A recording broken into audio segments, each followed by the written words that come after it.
Assalamualaikum warahmatullahi wabarakatuh.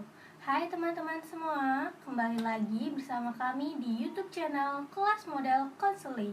Kali ini kita akan membahas materi model konseling, yaitu konseling kognitif. Untuk itu, mari kita simak bersama-sama terkait materi tersebut.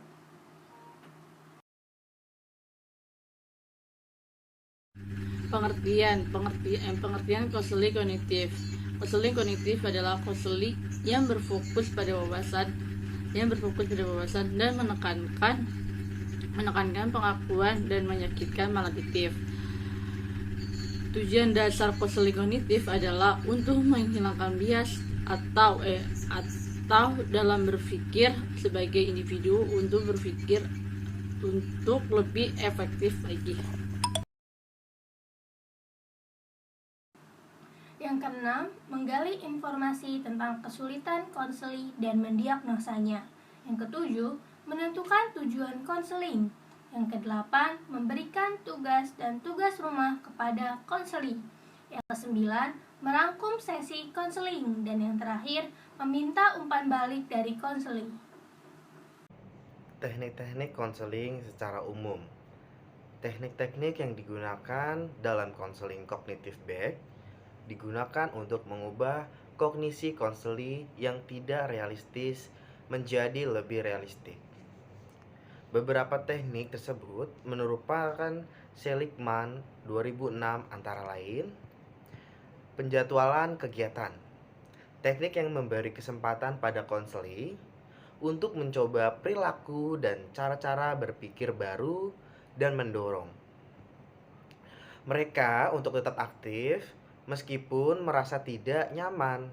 Teknik ini sangat efektif jika digunakan untuk konseli yang mengalami depresi dan kecemasan. Lalu, ada imagery mental dan emosional. Teknik ini dapat digunakan untuk membantu konseli memimpikan dan mencoba cara-cara baru dalam merasa dan berpikir. Lalu ada modeling tertutup dan modeling terbuka.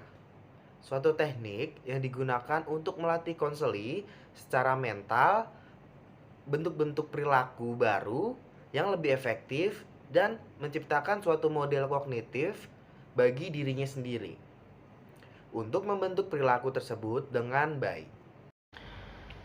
Penghentian pikiran. Teknik ini efektif untuk membantu konseli yang terus-menerus memiliki pikiran negatif tentang dirinya dan menyalahkan dirinya bagi kegagalan yang dialaminya. Selanjutnya ada diversion atau distraction. Teknik ini dapat membantu individu mengurangi pikiran negatif yang mereka alami. Selanjutnya ada self-talk. Teknik ini di mana konseli mengulang-ulang perkataan positif dan menyenangkan dalam pikirannya. Contohnya, aku dapat melakukannya, atau aku pasti berhasil. Selanjutnya ada afirmasi. Afirmasi memiliki hubungan dengan self-talk. Afirmasi adalah slogan pendek yang positif dan menguatkan. Selanjutnya ada diari kejadian, realistik dan mengubah kognitif emosi serta berupaya membuat perubahan yang positif dapat meningkatkan kesadaran seseorang terhadap pengalaman mereka. Tulisan dalam diari kejadian dapat dijadikan bahan penting untuk didiskusikan dalam sesi konseling dan dapat dijadikan sebuah jalan untuk terjadinya perubahan ke arah yang lebih positif. Selanjutnya, menulis surat. Menulis surat dapat menyediakan jalan untuk mengeksplorasi pikiran dan perasaan. Hasil eksplorasi pikiran dan perasaan dalam menulis surat dapat dijadikan bahan penting dalam konseling dalam rangka mencari jalan perubahan ke arah yang lebih baik. Selanjutnya ada systematic assessment of alternative. Ini adalah sebuah strategi untuk membantu seseorang dalam membuat keputusan atau memilih suatu hal.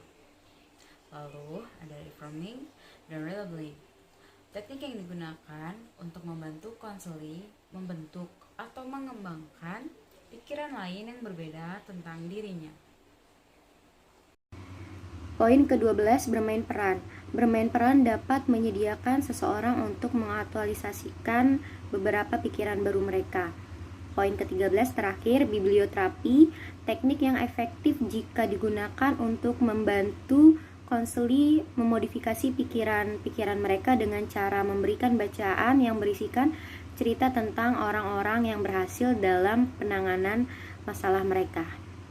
Nah, sampai di sini penyampaian terkait materi konseling kognitif yang bisa kami sampaikan. Semoga bermanfaat bagi yang menonton. Kurang lebihnya mohon maaf. Wassalamualaikum warahmatullahi wabarakatuh.